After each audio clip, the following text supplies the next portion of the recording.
নমস্কার, ভিল কিচেনে সবাইকে স্বাগত জানাই। আজকে একটা দারুণ রেসিপি আপনাদের সঙ্গে শেয়ার করব, যেটা আমাদের গ্রামের মানুষরা প্রায়ই খায়। সেটা হচ্ছে কাঁচা কলার ভর্তা রেসিপি। তো চলুন ভিডিওটা শুরু করি। এখান থেকে আমি দুটো কলা নেব। কলা দুটোকে প্রথমে আমি ভালো করে ধুয়ে কেটে নিচ্ছি।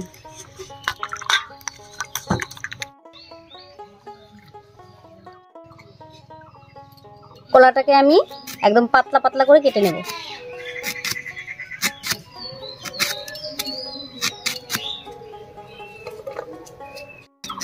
আমি কিন্তু কলার খোসাটা সহই নিয়ে নিচ্ছি।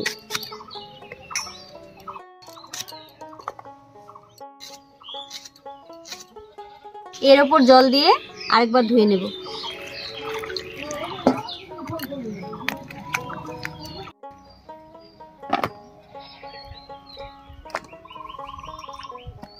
কলাটা কেটে ভালো করে ধুয়ে নিয়েছি। এবার সেদ্ধ বসিয়ে দেব। কড়াইতে জল দিয়ে দিচ্ছি। জলের মধ্যে দেব একটু হলুদ আর একটু লবণ। এবার কলাগুলো দিয়ে দেব।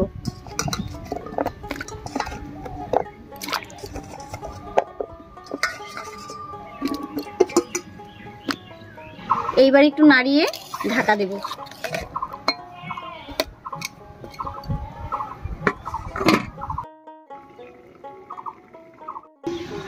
জলটা কিন্তু আমি অল্প করে দিয়েছি, যাতে সিদ্ধ হয়ে কলাটার গায়ে গায়ে জলটা লেগে যায়। এটা কিন্তু সেদ্ধ হতে বেশ কিছুক্ষণ সময় লাগে। প্রায় আমি 20-25 মিনিট মতো জাল করে নিয়েছি। এবার নামিয়ে নেব ঢাকা খুলে।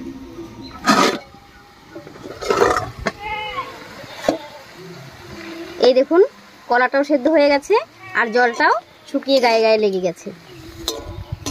এবার নামিয়ে নেব। এইবার সিদ্ধ করা কলাগুলোকে শিলনোড়ায় বেটে নিচ্ছি।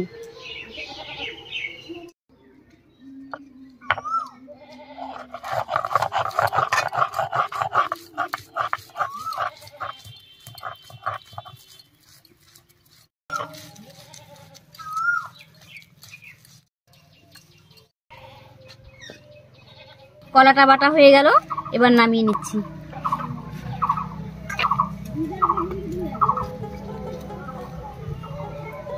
আবার উনুন জ্বালিয়ে কড়াই বসিয়ে দিয়েছি। এবার একটু ফোড়ন দেব।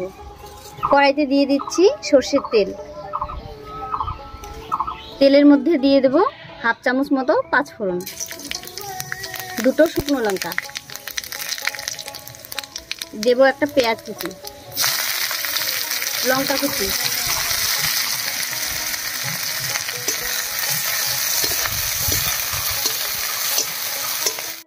পেঁয়াজ লঙ্কা ভাজা হয়ে গেছে। এবার এর মধ্যে দেব হাফ চামচ ধনে গুঁড়ো,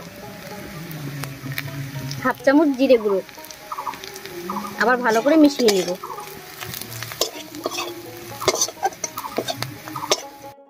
এইবার বেটে রাখা কলাটা দিয়ে দেব।